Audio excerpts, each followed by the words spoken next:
Thanks for joining us for this special correspondence edition of Off the Record as we update the U.S. Senate race and the possibility of 5,000 layoffs in school districts around the state.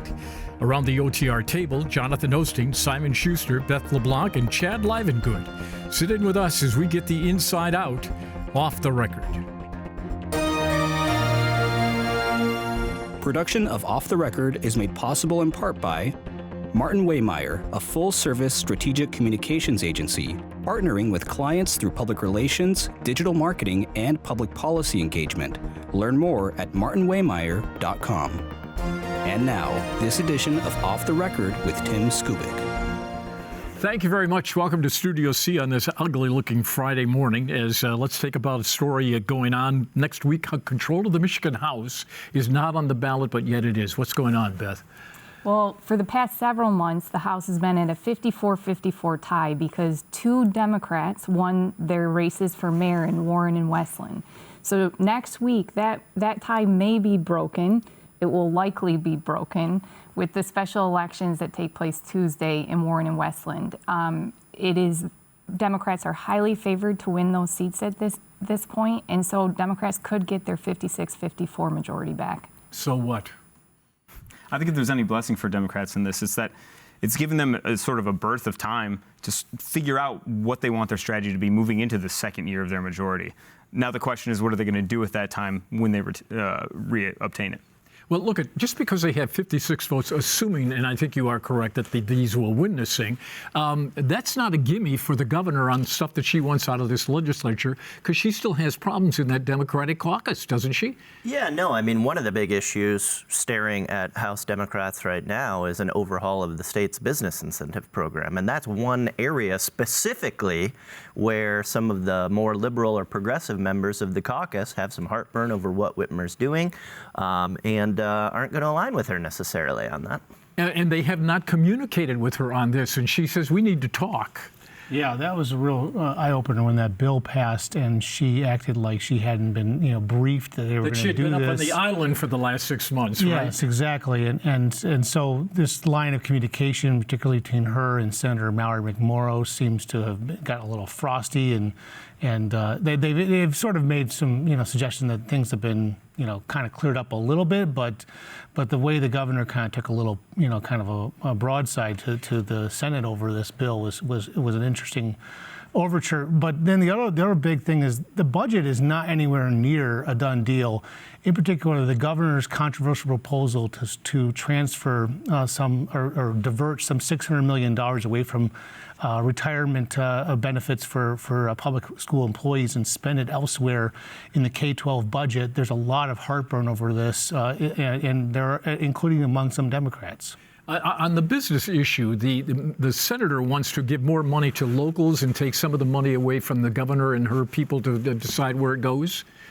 Yeah, I think this speaks to sort of some of the generational divides in terms of visions for how they want the state to move forward. Obviously, this is an issue in terms of where they want Michigan's economy to go, where Governor Whitmer is in lockstep with President Biden, where there's a clear emphasis on revitalizing manufacturing, and that public subsidies are the way to do that. And when you look at where Senator McMorrow and some of these other more progressive Democrats are going, this is much more about trying to address some of these population issues, making more livable cities. This is where they want these public funds to go, and it's a fundamental difference in vision. Yeah, it's not just some of the money to local communities, it's half of the money to local communities, at least out of what was previously called the SOAR fund. So it's a big deal. It's, Democrats saying we don't want to just be seen, especially, for House Democrats in an election year, necessarily throwing money at corporations. We want to be giving an even match to local communities to help regular people there as well. Well, yeah. I mean, if you're playing crass political politics, you want to take money home to your folks and not give it to General Motors or Ford or anybody else. You do, and you're Senator McMorrow, and you see issues of just transportation, people's access to transportation in Metro Detroit, and then you see the governor handing out checks of $666 million at General Motors to create essentially $20 to $25 an hour jobs that subsidize these battery plant jobs. I mean, this is big cash checks to big corporations, and you have all these other priorities in your community, buses that don't run well, streets that still need fixed, and all that, and you're trying to reprioritize. And we're talking about essentially cutting the governor's big fund in half, and giving the legislature $250 million a year additional money to spend in communities. And I think, Tim, I think it's important to note that if she's experiencing these issues in the Senate, it's a far worse picture in the House, where you have a slimmer majority, and you also have people who have been much more vocal in opposing this kind of economic incentive package. So she's got her work cut out for her, even if she has a majority in the House now. So does she call in the House progressives and say ship up or shape out, if that's the backwards, right? Does she call them, or does she work with them? What do you think? I mean, I think she can try and work with them, but they've made some pretty public statements about their opposition to this, and so it's hard to backtrack from that. And to tell you the truth, as they move toward the budget right now, I mean, things are tight. They don't have the extra cash they need to kind of horse trade like they could before. You know, I'll give you $1 million for your community here for a vote on the budget. They don't have that kind of disposable income anymore to be thrown around. It's an excellent point, and it also leads into our next story, which is the Citizens Research Council issued a report that said there could be 5,100 layoffs among personnel in the school districts around the state. Let's take a look at that story. If this report is correct, Michigan school districts around the state may be forced to send to the unemployment lines some 5,100 employees, including some teachers, due to a lack of federal funds to pay their salaries. The widely respected research firm Michigan Citizens Research Council has done the math, and unless some other ways are found to avoid the layoffs, local school boards will have some tough decisions to make in the fall. Here's the rub. During the peak of COVID, the federal government pumped $3.7 billion into Michigan schools. The problem is the schools have until the end of September to spend what money is left over, and after that, the one-time federal money is gone, never to be seen again. But the head of the School Board Association reassures parents that 5,100 classroom teachers will not be laid off. Absolutely not. I would be shocked if it was even close to that. Local school boards did use the federal money to pay for other so-called enrichment employees, and they could be at risk of losing their jobs this fall as well.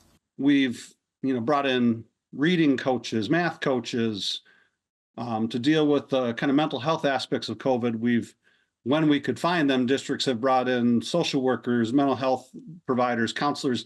Those are positions, and some of those were temporary. So schools are already planning and knew that they would eventually bring them on and then lay them off. He says that local schools don't have any way to raise the money to keep those people on board, and he knows that state lawmakers will not be sending that much money either. So layoffs are inevitable. But for parents and their children, the question is, how deep do those layoffs go? And at what cost to the quality of education students are now receiving? So Simon, how serious is this? Is this a financial crisis ready to happen at the school board level? I mean, when you look at 5,100 jobs, it's a significant number, but it's also spread along a very large state. But I think what's really important here is that so much of what we've seen during the COVID era and the years that have followed it is a papering over of some of the long-term structural issues that Michigan has seen because of this glut of federal funding that has just awash the state. And so this is also going to damage, I think, a significant Democratic talking point, which is the idea of public schools as a center for wraparound supports for students coming out of this pandemic. Although classroom teachers may not bear the brunt of this, the people that are part of that talking point, bringing social services to students, they're the ones who are going to get hit, and you will see a decline in those supports, and that's a dangerous thing. Yeah, to Simon's point, what's been papered over is the fact that schools get a lot of their funding from the state from student counts, and enrollment fell sharply at the beginning of the pandemic and has never recovered. So once that federal funding goes away, which was great for schools, they got all this extra money, some of them did better with it than others. Some of them built up their rainy day funds to be prepared to weather the inevitable COVID cliff, as people are calling it. Some did not. Some spent a lot of money on human capital, resources, teachers, support staff, folks that represent ongoing costs for a district that is not sustainable once that money goes away. So it's a big issue. It also points to what Chad mentioned earlier, the governor's proposal to divert $600 million roughly from the pension fund to sort of, again, cover over some things, give some extra funding back to schools to make this less precipitous of a cliff than it's going to be. But it remains to be seen whether the governor will get her way on that. Well, these sweeteners that they put on all of the people that he listed in that report, you get used to that. It's nice to have a counselor. It's nice to have math tutors. If those folks are gone, parents and kids are going to suffer, yay or nay? Well, I mean, I think it's, kind of what Jonathan was saying, how much of that additional support was implemented in such a way that it was permanent, or that it was, looking ahead and how to fund it in the long term. So I think we're probably going to see a district by district difference in terms of how they spent it, how they invested it. And, I think, over the past several years, we've heard again and again as the budgets have come out that there's record funding for education, and there's record funding K through 12 and record funding for special needs. And I think this year might be a little bit different, and we'll see how schools fare depending on how they spent that record funding in the past. Well, inevitably, Tim, you got to sober up. And this day was coming. This was a COVID drunk. Well, they did get to kind of spend money like it never existed. I mean, and so these things are going to eventually happen.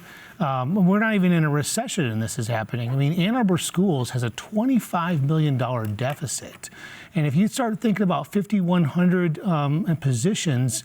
That's roughly 9 positions for every school district in the state. That's not accounting the 230 some odd charter schools in Michigan as well.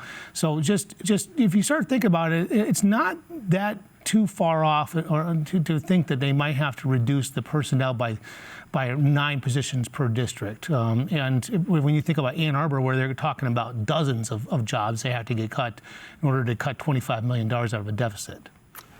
I think that this also refocuses attention on the funding mechanisms that locals have. I think it's important to point out that there's going to be some differentiation between individual districts. When you look at the communities that have really remained economically rock solid throughout, and communities like Ann Arbor that have really done well economically throughout the pandemic, facing down a deficit, they have limited means with which they can decide to raise funds on a local level because of Proposal A and other means. Let's make one last point.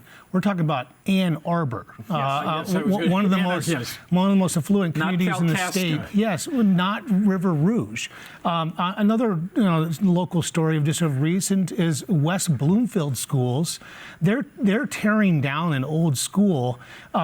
Much to the chagrin and cries of local historical preservationists, the Roosevelt School, a 100-year-old school, because they don't want the possibility of someone coming into Keego Harbor and setting up a charter school and creating more competition for their school district that is already essentially in managing its own decline. And this is, again, one of the most affluent districts in the state, in Oakland County. There is problems everywhere for school districts right now, and it's just starting to really surface here now. Well, I think this is in some ways a fiscal ticking time bomb, and also you have to put this discussion in the fall in the context that most school districts and school boards will be in contract negotiations for the first time under a new rubric, thanks to the House Democrats and legislative Democrats, which basically says, teachers, if you don't come to a deal with a contract, you still get your health benefits, you get all the stuff that in the previous laws under the Snyder administration were taken away. So the leverage to get the teachers to concede to concessions is going to be tougher. Yeah, I mean, employment costs have already risen and probably will continue to. Part of the challenge, for instance, schools got a lot of money, as you mentioned, to hire counselors and other health officials to address mental health issues. It turned out that was, like all industries, it was very hard to hire those people, probably had to pay more than they wanted to, and didn't actually hire as many as they wanted to. So already the dollar is not going as far as it did. I mean, for years, under the Snyder administration, now Whitmer, every year it's record funding for K-12 schools. That doesn't mean much in a high inflation environment. No, I think when you look at inflation, we're really more treading water than we are making record investments on a year-over-year basis. Well, you have to put it in the context that they have a ways to catch up from where the cuts were before to where you are now. Absolutely. All right, talk to us about the U.S. Senate race. Either the R's or D's. What's the lead story on that issue? U.S. Senate race right now, we're going to start seeing some campaign finance reports next week to see who's really kind of at the front of the pack. We know Alyssa Slotkin is at the front of the pack when it comes to the Democrats, and we know Mike Rogers seems to be at the front of the pack with his Donald Trump endorsement, but with his competition is not leaving the race. There's been there were some signs that Sandy Pencil was cutting down on his television ad spending and whatnot, but Justin Amash is really serious about running against and essentially trying to take out Mike Rogers any way he can. That seems to be his campaign. And Peter Meijer, the former congressman, he seems to be treading along still and raising money and wanting to offer himself as a generational alternative to Mike Rogers. Yeah, I mean, I think to your point about Justin Amash, if you look at two candidates, you could not find, I think, two individuals more diametrically opposed on a single issue than Justin Amash and Mike Rogers when it comes to national defense and the national surveillance apparatus. And so Donald Trump. I mean, they're going to label Mike Rogers Mr. Patriot Act and say this is the guy who has long supported essentially snooping in your deep state. But yes. I would say at the same time, Justin Amash and Peter Meijer are both individuals who are able to tap into the West Michigan fundraising base that has proven so crucial for successful Republican primary efforts in the past. And so because they're both there and both kind of in that lane, that can be difficult in terms of a primary challenge against Mike Rogers or Sandy Pencil. Mike Rogers is definitely the front runner for the GOP nomination. He's got the Trump endorsement. I suspect he's going to have a pretty good fundraising lead over folks. But the question is, how much flack does he take in the primary? If he wins the primary, how much damage has he taken in the process? And how much of his money that he raises does he have to spend defending his record at this point, as opposed to preparing for a general election matchup against Alyssa Slotkin? The Democrats are very happy to have a competitive U.S. Senate race because the more they pick away at Mike Rogers, the more picky he will have to be to clean up his act to go to the general election. That's true. Though when it comes to national defense and national security, Mike Rogers and Alyssa Slotkin are very much in the same category. Lane, they're in the same hawk lane essentially, and they have some of the same positions on international affairs. Which, in this election, international affairs are actually going to be an issue when it comes to the war in Gaza and Ukraine, aid for Ukraine and our stance towards Russia and China. And so there's going to be a lot of those issues on the ballot this year. And so the Slotkin campaign likes the matchup against Mike Rogers because this sort of neutralizes a lot of those issues. I think that this also might portray a little bit the extent to which sort of a MAGA ideology can exist outside of the man in Donald Trump, because Mike Rogers, someone who's pro-FISA, pro-aid to Ukraine. And these are things that Donald Trump and some of his leading ideologues within Congress have moved away from. And so despite his endorsement that he's received from Trump, if that can depress enthusiasm for him among the Republican base, it could prove a significant liability. Well, Donald Trump wants to win, and Donald Trump wants to pick winners because he did not have a very great track record doing that in Michigan in the 2022 election. I think maybe later in the show, Tim, we're going to talk about his latest stance on abortion. Again, Donald Trump is trying to win the presidential election. That's his key focus right now. He will change his positions. He will endorse a candidate like Mike Rogers who does not share his positions on several issues because he wants to win and he wants to pick winners. Well, you were reading my script because that's my segue. Thank you. I appreciate that. I owe you one. Has Mr. Trump's stance on abortion complicated this race? He's trying to take the safest route out of the subject, and by essentially saying, I want the states to decide. Now that Roe v. Wade has been overturned, I'm going to let the states decide. And there's two, obviously the news this week that Arizona is going to revert to an abortion ban from the last couple of years of the Civil War, and then last week's headline that Florida is going to have a 6-week ban in place until there's a vote this fall on a constitutional amendment on right to abortion up to 24 weeks.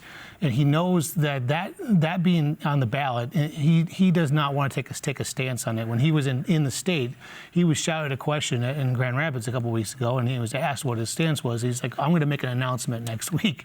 And this was the announcement. He's going for the states' rights route here. But Beth, there's a political risk in taking that stance because the Democrats will come back and say, here's what happens if you leave it to the states, Arizona being Exhibit A, Florida Exhibit B, you don't get your rights protected.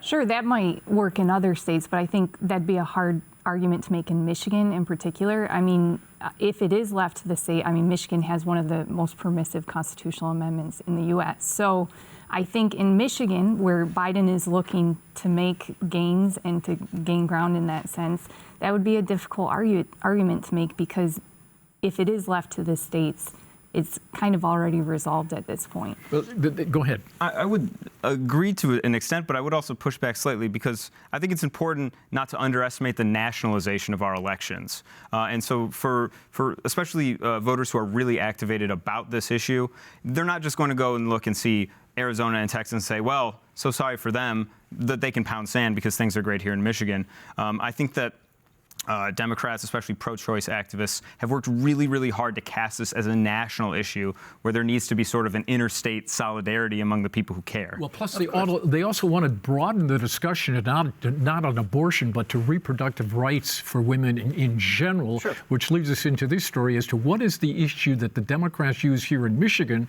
to get people to the polls like Proposal 3 did the last time out. The outcome of the November 2022 election, in part, was driven by a large portion of the electorate that was upset that the U.S. Supreme Court had taken away the right for a woman to make an abortion decision. And Democrats in general here in Michigan, and specifically Governor Gretchen Whitmer, got votes from those voters that she says were, quote, furious. We had people who never voted before but were furious that rights that they'd come to expect and had been there for 49 years were now being ripped away from their children and their grandchildren. But the abortion question is not on this November's ballot, and with control of the Michigan House up for grabs, the question is, what do the Democrats do to motivate the citizens to become furious this time around? The progressive group known as Progress Michigan ordered a statewide survey and found the following. By a 57 to 33% margin, a majority do not want the U.S. Supreme Court to ban an abortion pill from the market. By an even wider margin of 78%, they want families to have the right to use in vitro fertilization to start a family. And by a 69 to 22% margin, they want a druggist to have the right to sell birth control pills over the counter. The governor has urged President Biden to focus more on these female health issues on the campaign trail, but here in Michigan, will that be enough to drive those voters back to the polls in large enough numbers to help the Democrats win again in 2024? Good question. The Republicans are hoping the answer is a resounding no. So, do those issues resonate and reach the same level of debate over abortion? Well, Democrats are certainly going to try to make them.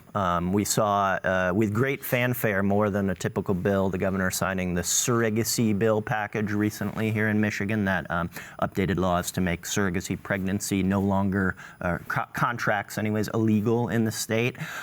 We did see, however, though, Donald Trump in his statement on abortion also, began that with a defense of in vitro fertilization, IVF, saying he supports it, no matter what happens in any other state. He supports it on the federal level.